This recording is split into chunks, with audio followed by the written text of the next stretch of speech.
Hello there and welcome to the news on NTA International. My name is Lami Ali. John Bamidele is the sign language interpreter, and we begin with the headlines. Nigeria and Cuba enhance ties through bilateral cooperation with the signing of MOUs on trade and investments. Georgian court sentences former President Mikhail Saakashvili to 4.5 years in prison for illegally crossing the border. Also on the news, U.S. President Donald Trump's administration continues to deport migrants despite court ruling against such action.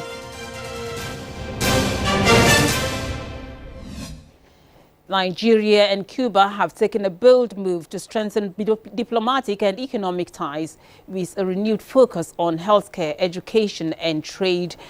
State House correspondent Abdurrahman Jibrila reports that this is coming as both nations mark 50 years of diplomatic relations, which formally started in 1974, with Nigeria's Vice President Kashim Shettima describing Cuba as a sacred land where every progressive will identify with. He stated this at the presidential villa when he received the Cuban Foreign Minister Bruno Rodriguez Parilla and Cuban Ambassador to Nigeria, Miriam Morales Palmero.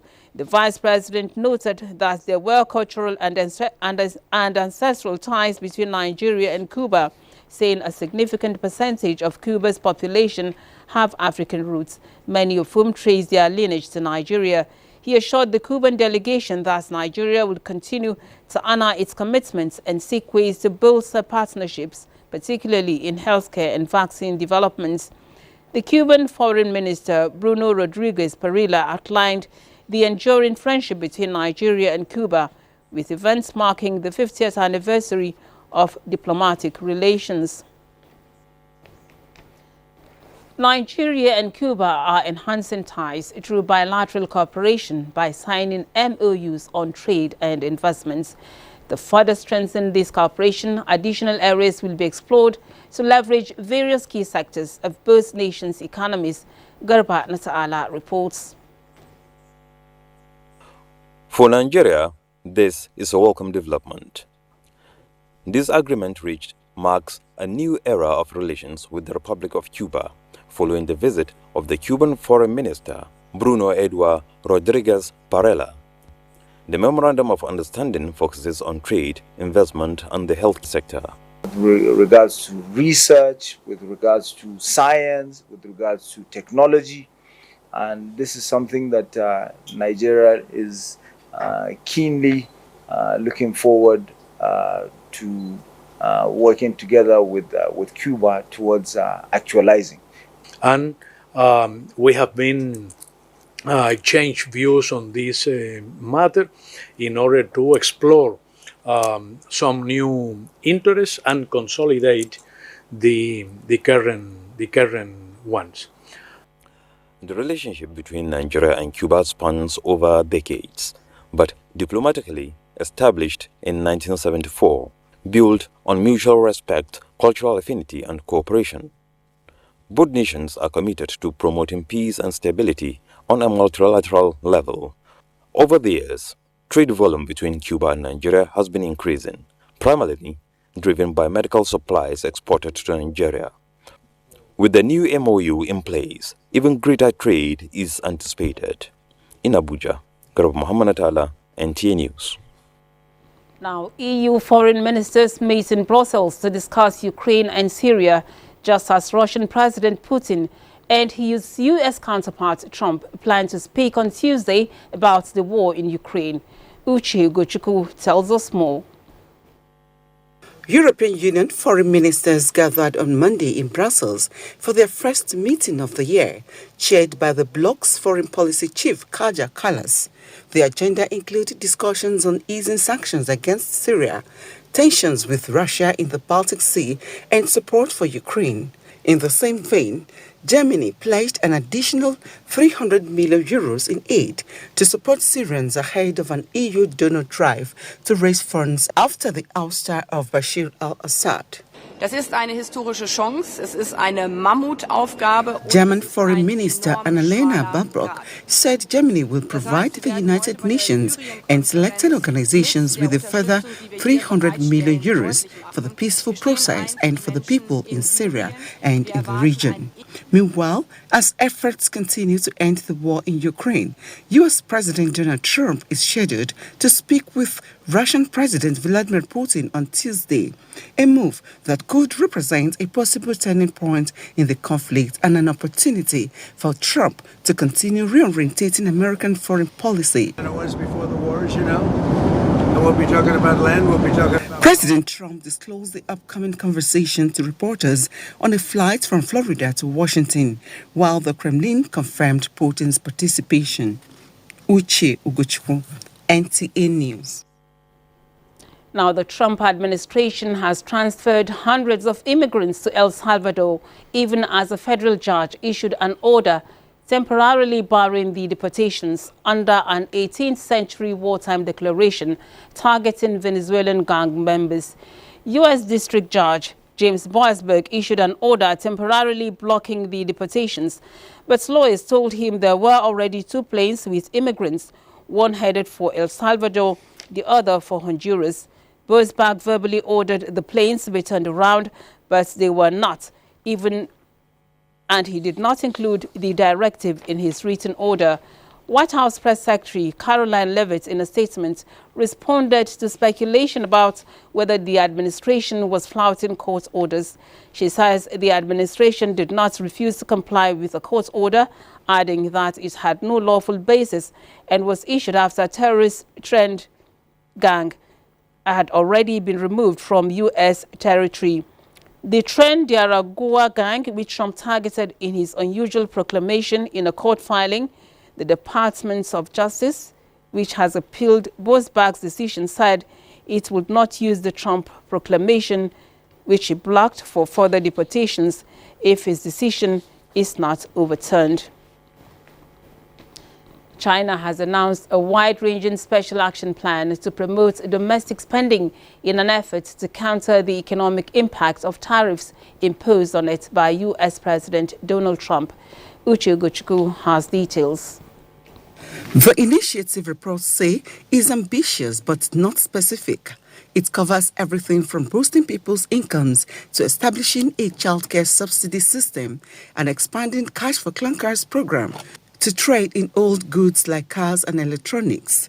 The plan builds on Premier Li Qiang's promise during a major political meeting earlier this month to ensure that the giant ship of China's economy will sail steadily toward the future.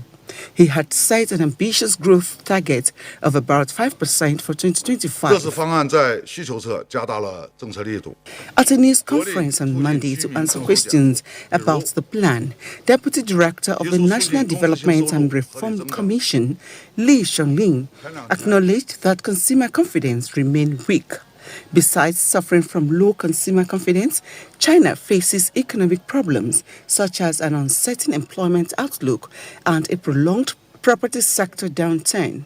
Internationally, it is also being squeezed as the United States turns the heat up on a trade war against China. U.S. President Donald Trump doubled tariffs on all Chinese imports to 20% as of this month. In response, China has announced a fresh round of retaliatory tariffs covering U.S. agriculture imports, which took effect last week. Uche Ugochukwu, NTA News. Niger's army says it rescued 50 migrants stranded in the northern desert near the Libyan border, a crossing point on the road to Europe. The army said in a statement that the 50 migrants, including 20 women and 12 children, were stranded under harsh weather conditions when the vehicle they were traveling in broke down. It added that army units provided assistance to them in the Jado Plateau in Niger, located about 200 kilometers from the Libyan border. Reports say the rescue underscores the Nigerian military's unwavering dedication to saving lives and combating criminal networks that prey on vulnerable migrants and highlights the critical need for regional and international cooperation to address migration challenges in the Sahel. Vice President Kashim Shettima is urging participants of the Senior Executive Course 47 of NIPS to embark on research, dialogue and collaboration to unlock the full potentials of oceans and ensure a prosperous future for generations to come. This is in a message to the inauguration of the participants in Kuru. Ijoma Ozoimena has details. Not directly or indirectly. The induction marks the beginning of a rigorous academic inquiry, thoughtful analysis and informed policy recommendations. We'll be better equipped, well informed, and then make better policies concerning the blue economy. Vice President Kashim Shettima, represented by the Deputy Governor of Plateau State, reminded the participants of the importance of sustainable development and the preservation of oceans and marine resources. The theme of the course 47 is Blue Economy and Sustainable Development in Nigeria, Issues, Challenges and Opportunities. This, the Vice President says, represents a vast and untapped potential for economic growth, innovation and environmental conservation. By harnessing the resources of our oceans responsibly and sustainably, we will create new opportunities for prosperity while safeguarding the health of our marine ecosystems. Director General of the Institute, Professor Ayo Omotayo, notes that the Institute will soon introduce a certificate process for policy analysis. Please take this as the biggest opportunity to serve your nation. This is not the time to ask what can Nigeria do for you. It's an opportunity for you to tell yourself, I want to do something for Nigeria. The DG reaffirms the nation's commitment to excellence and dedication to shaping a better Nigeria through knowledge and expertise. In Jos, Ijoma Ozemena, NTA News. Defending the territorial integrity of Nigeria is an oath taken by officers and men of the Nigerian Army at entry points, and this is a task that must be carried out to the latter. This is part of the address by the Chief of Army Staff, Lieutenant General Olufemi Oluede, to officers and men of 12th Brigade, Nigerian Army, Lokoja, Kogi State. Jacob Sani's report is here presented. The visit by the Chief of Army Staff is to interface with low and high-ranking officers of the Nigerian Army, and 12th Brigade Lokoja is one of them. Addressing personnel in Lokoja, the Chief of Army Staff says the philosophy of consolidating the transformation of Nigerian Army towards a well-motivated and combat-ready force that can effectively discharge its constitutional responsibility is a moving train. He says the security challenges before the country entails more commitment, more sense of duty, and courage to carry out the responsibility. Let's make our army better together, but you have to understand the fact that we need to make Nigeria safer, so that all these resources that are being channeled into doing, fighting war, can be channeled to make Nigeria better. If there's no security, there cannot be development. So it's a collective responsibility for us to make Nigeria safer, more secure, so that Nigeria can develop, so that your children can have a better place to live in. Yes, sir! The Chief of Army Staff later inspected the remodeled 12th Brigade Medical Center, constructed a groundbreaking for the construction of a borehole with 6,000 liters capacity tank, soldiers' accommodation, as well as foundation laying for the construction of 3 blocks of 2-bedroom semi-detached senior non-commissioned officers' quarters. You're watching the news on NTA International. Time now for a break. Do stay tuned for more stories.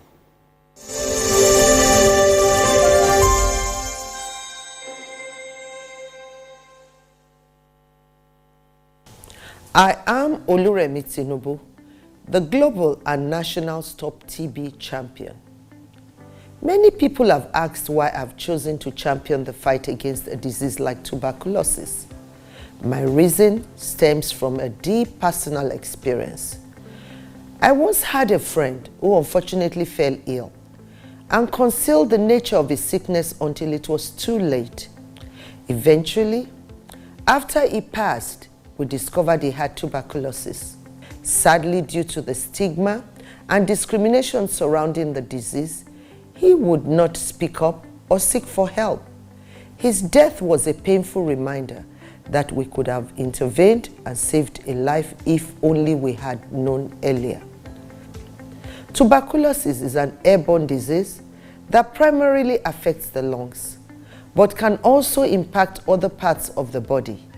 Being airborne means anyone, regardless of their social economic status, can contract it. In Nigeria, one person dies of TB-related illness every 7 minutes, amounting to 206 deaths every day.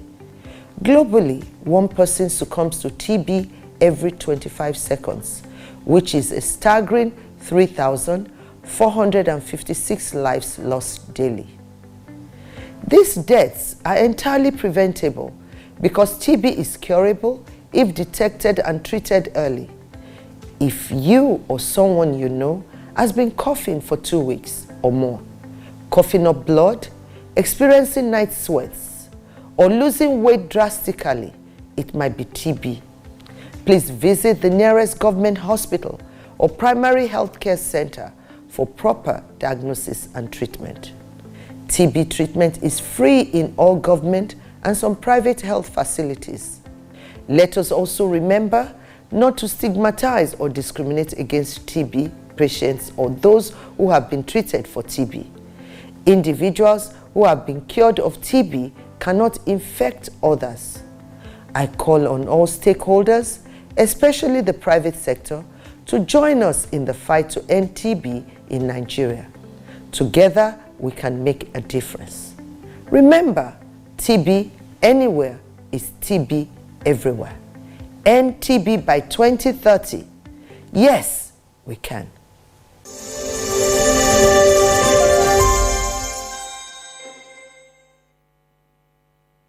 The State House of Assembly has resolved to publish in 3 national newspapers alleged gross misconduct it has leveled against Governor Siminalayi Fubara and the Deputy Governor, Professor Ngozi Udu. The House at its 137th plenary, presided by Martins Amehule, reached the resolution pursuant to Section 188 of the 1999 Constitution as amended. The Assembly correspondent Nkiru Onyejesi has the details. The 3 items on the other paper for consideration by the House were publication of alleged gross misconduct imputed to the office of the governor and that of the deputy governor in 3 national newspapers, call for EFCC to investigate the secretary to the state government over alleged unauthorized spending of appropriation bill, and amendment to the standing orders. Speaking on the allegations raised by the lawmakers, Speaker Martin Amehule said he was displeased that several letters and resolutions of the House were rejected by the governor and his officials. Distinguished colleagues, we are all aware of the difficult times we are in, a period where a governor of a state who swore to an oath of office to abide by the Constitution will be directing staff of the government not to receive correspondence from us. We have made every effort through courier, through personal service, and the governor makes it impossible for communication or correspondence from this house to get to him. To this day, governor has never responded to all those correspondences. Leader of the House, Major Jack, led the debate, moving a motion that the letters be published in national dailies to ensure that information gets to the appropriate quarters. The Deputy Speaker raised the allegation that the office of the SSG has been spending taxpayers' funds without authorization, hence the call for Economic and Financial Crimes Commission to investigate the matter. On amendment to the standing orders, Chairman Committee on Standing Orders, Linda Stewart, recommended that a new rule be added to all the 5, which will allow the House to sit at any day or time when it becomes necessary in public interest or emergencies. The House unanimously agreed on all 3 resolutions. Sitting has been adjourned indefinitely. In Port Harcourt, Nkiru Onyejesi, NTA News. The fundamental change in the tax reform bills before the National Assembly is not just a consolidation of relevant provisions of the existing statutes, but a paradigm shift towards strategic attainments of the objectives of the economic reform of the present administration. This formed the thrust of the lecture organized by the Nigerian Institute of Advanced Legal Studies in Abuja. Judiciary correspondent Austin Anyebe reports. There have been diverse views, some in support and others in opposition to the tax reform bills sent to the National Assembly for consideration and passage by President Bola Tinubu in 2024. Therefore, as an institution that conducts research in any branch of law and related issues, NTA centered its 46th annual lecture on the tax reform bills.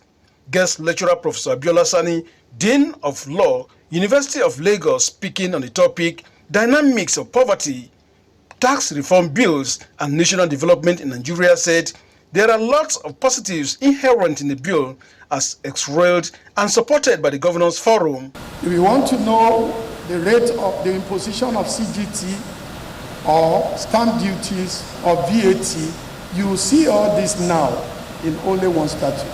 Chief Justice of Nigeria, Justice Kudirat Kekereekun, acknowledged the timeliness of the topic, saying engaging intellectuals to explore the bill will help inform decisions and implementation for the overall good of Nigerians and Nigeria. Governments across the world leverage taxation as a critical tool for economic management, infrastructure development, and the reduction of social inequalities. Former President of the Court of Appeal, Justice Umar Abdullahi, and the Director General NIAS appealed to the federal government to expedite work on the NIAS permanent site to enable the institute expand its services. Of tax reform is on the front burner in Nigeria. In fact, as we are speaking, is being considered at the National Assembly after a lot of debate from among the public. And what is very unique about what we are doing today is to perform the function of our mandate, having to do with conducting research. There are details of it that we Nigerians need to be educated on these new tax bills. When they eventually become law, we will see the impact. It's in line with accountability, and it will also help strengthen our macroeconomic stability. The lecture serves as a platform for scholars, experts and leaders to engage in discussions on pressing national issues. From the National Judicial Institute, venue of the lecture, Austin Anyebe, NTA News. The Federal High Court Lagos Division has ordered the arraignment of former chairman of First Bank of Nigeria PLC, Oba Otudeko, and the bank's former managing director, BC Onosonya, over an alleged 12.3 billion naira fraud. Justice Chukwuje Kuaneke gave the order while delivering a ruling on the preliminary application of the defendants in the matter in Lagos. Justice Aneke emphasized that a defendant's plea must be taken before any preliminary application can be considered by the court. Referring to legal precedents, the court noted that arraignments must take place first before any objections to the validity of the charge can be heard. The charge alleges that the defendants committed the fraud in September 2023 on Lagos Island, with Otudeko accused of impersonating one Amanda Glory to secure fraudulent gains. The offense violates sections of the Cybercrime Prohibition Act 2015 and the EFCC Act 2004. The Office of the Secretary to the Government of the Federation has distanced itself from allegations of corruption, reiterating commitment to transparency, accountability and integrity. In a statement signed by Segun Imohiosen, Director, Information and Public Relations, noted that the attention of the Office of the Secretary to the Government of the Federation has been drawn to an ongoing investigation by the Economic and Financial Crimes Commission, EFCC, involving Honorable Andrew Toile Uchi, personal assistant to the Secretary to the Government of the Federation, bordering on allegations of corruption, bribery and money laundering. It is imperative to state categorically that the office leadership is not in any way involved in the alleged misconduct, as it has always maintained a strong commitment to transparency, accountability and integrity, and they recognize the efforts of the EFCC on this matter to ensure that those found culpable are held accountable. However, the office urges the public not to speculate or draw conclusions as investigations are still ongoing. The Office of the Secretary to Government of the Federation appreciates the understanding and support of the public on this matter. President Bola Tinubu says the late Alhaja Fadila Tanike Salako, mother of the Minister of State for Health and Social Welfare, Dr. Isiah Kunle Salako, was a woman of virtues who lived her entire life for the service of God and humanity. The president, who was represented by the Coordinating Minister of Health and Social Services, Professor Muhammad Ali Pati, was speaking at the special prayer, Ramadan lecture and breaking of fast in honor of the deceased held at Ayetoro town in Ogun State. Hakim Jimo reports.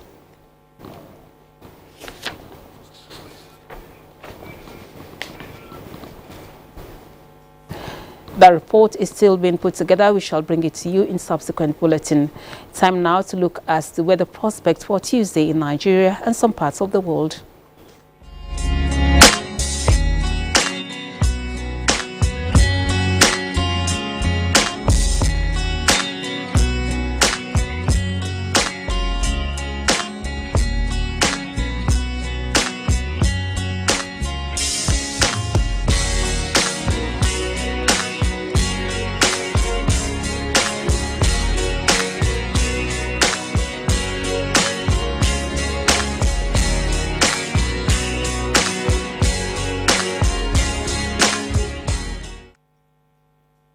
And that's your news at this time on NTA International. We thank you for watching. I'm Lami Ali. Bamidele John has been the sign language interpreter. You have a good evening.